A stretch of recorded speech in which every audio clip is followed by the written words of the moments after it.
Se imaginan una guía para la mente humana, pero escrita hace 1700 años. Suena increíble, ¿no? Bueno, en esta presentación vamos a sumergirnos en un texto antiguo que cuenta una historia, radical. Una que de verdad desafía todo lo que quizá creemos saber sobre la creación, sobre el bien y el mal. A ver, pensemos en esto por un momento. ¿Y si el creador de nuestro mundo fuera un impostor ciego? Es una pregunta fuerte, ¿verdad?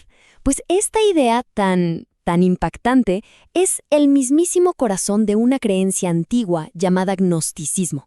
Y para entenderla de verdad, bueno, tenemos que viajar un poquito en el tiempo. Miren, todo esto viene de un texto gnóstico anónimo del siglo III llamado La realidad de los gobernantes. Fue descubierto en Nag Hammadi, allá en Egipto. Y créanme, no era una simple historia alternativa. No. Lo que buscaba era reinterpretar la realidad misma, pero desde sus cimientos, imagínense. Y aquí es donde la cosa se pone interesante. La historia arranca, pero ojo, no con el creador omnisciente y bueno que quizá tenemos en mente. Para nada. Comienza con una entidad, digamos, fundamentalmente imperfecta.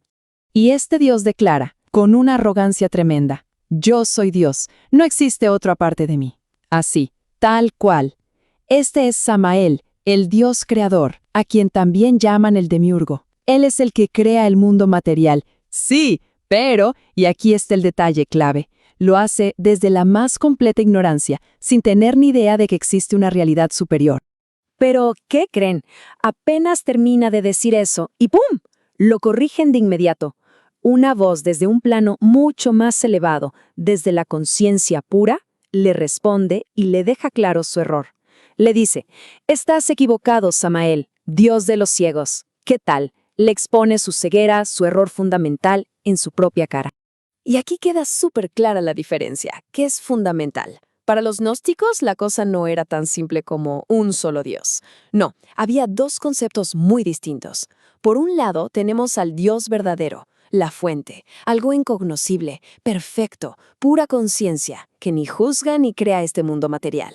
Y por el otro lado está el Dios creador, el Demiurgo, que es ignorante de esa fuente y gobierna este mundo físico con sus propias reglas, leyes, miedo, autoridad.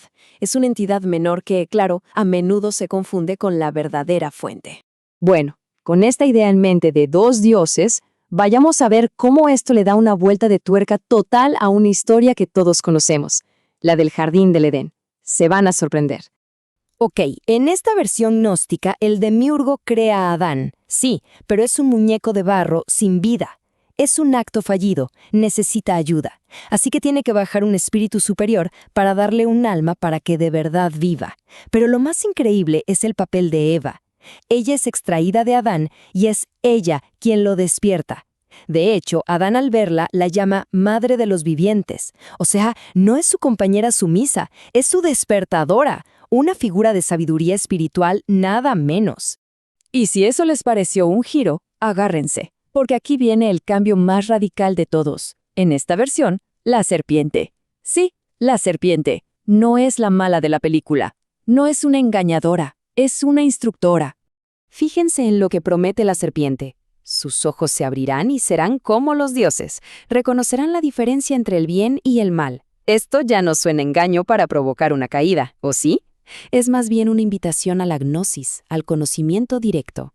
Así que comer del fruto deja de ser un pecado de desobediencia y se convierte en un acto valiente, en una búsqueda de sabiduría para ir más allá de la ignorancia que el Demiurgo les había impuesto. Muy bien. Hasta ahora hemos hablado de mitos, de dioses, de serpientes, pero es justo aquí donde todo hace clic y se conecta. Ahora vamos a pasar de esta historia antigua a una interpretación psicológica que es, wow, súper relevante para nosotros hoy en día. A ver, seamos honestos. Un Dios ciego, una Eva espiritual, una serpiente sabia. Suena a un mito bastante extraño, ¿no? Es una historia fantástica, casi imposible de tomarla al pie de la letra. Pero, ¿y si todo esto no se tratara de historia literal? ¿Y si la clave no estuviera en los hechos, sino en lo que simbolizan? Exacto. Para los gnósticos, esta historia era en realidad un mapa simbólico de la conciencia humana. Así que el punto crucial es este. El demiurgo, Adán, Eva, la serpiente, no son personajes de un libro de historia. No, son representaciones de fuerzas que están dentro de nuestra propia psique. Es básicamente un manual de autoconocimiento disfrazado de mito. Entonces, hablemos de los gobernantes del título, los famosos arcontes. Vamos a entrar de lleno a ver quiénes son estas figuras en nuestra vida, la de todos los días. Ok, ¿qué son los arcontes o gobernantes? En el gnosticismo son como los administradores del mundo material, los que nos mantienen en la ignorancia. Pero en términos modernos, que es lo que nos interesa, son esas estructuras mentales, esos automatismos psíquicos que gobiernan cómo percibimos todo. Piensen en ellos no como demonios con cuernos, sino como algo mucho más sutil y mucho más cercano. Y esta tabla lo muestra perfecto. Cada arconte mitológico tiene su gemelo en la psicología moderna. Miren, el miedo. Bueno, ese es nuestro sistema límbico hiperactivo. La culpa es ese superyo que hemos internalizado, la vocecita del deberías. La vergüenza muchas veces viene de un trauma relacional. La autoridad es todo ese condicionamiento que traemos de casa y de la sociedad. Y la identidad, esa es la historia rígida que nos contamos sobre quiénes somos. ¿Les suena familiar? O sea que no son demonios externos que nos atacan, para nada. Son programas mentales automáticos que bloquean nuestra conciencia. Operan desde adentro. Son esos patrones de pensamiento, esas reacciones que se disparan en piloto automático y que en el fondo nos mantienen dormidos, distraídos de lo que realmente somos. Ok, la gran pregunta entonces es, si estamos gobernados por estos programas internos, ¿cómo nos liberamos? ¿Hay una salida? Pues sí. El texto no solo describe el problema, también nos da el mapa para el viaje de regreso. Y este es el camino, el viaje del despertar gnóstico. Fíjense en los pasos. Primero está el olvido. Vivimos totalmente identificados con el ego, con el mundo de afuera. Luego viene la incomodidad, esa sensación de que algo falta, ¿no? Paso 3, el llamado. De repente nos encontramos con una enseñanza que no busca convencernos, sino que se siente como si estuviéramos recordando algo. Después viene el descenso, la parte difícil. Es confrontar a nuestros propios arcontes, el miedo, la culpa, las creencias que heredamos.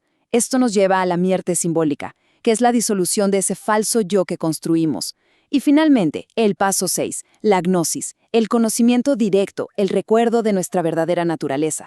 Y es muy importante entender esto. El objetivo no es destruir el ego, no es aniquilar el yo, se trata de integración. La idea es que el ego deje de ser el amo ciego que nos gobierna y se convierta en lo que debe ser, una herramienta útil, funcional, pero al servicio de una conciencia mucho más profunda, mucho más despierta. Y así, un texto de hace 1700 años nos deja con una pregunta que no podría ser más actual, más relevante, y es para que cada quien se la haga. ¿Quién gobierna la propia realidad? ¿Se está viviendo bajo el dominio de los arcontes internos, de esos programas automáticos, o ya se ha empezado a despertar a ese instructor interior, a esa serpiente sabia, para reclamar la propia soberanía? La respuesta, según la gnosis, siempre ha estado dentro.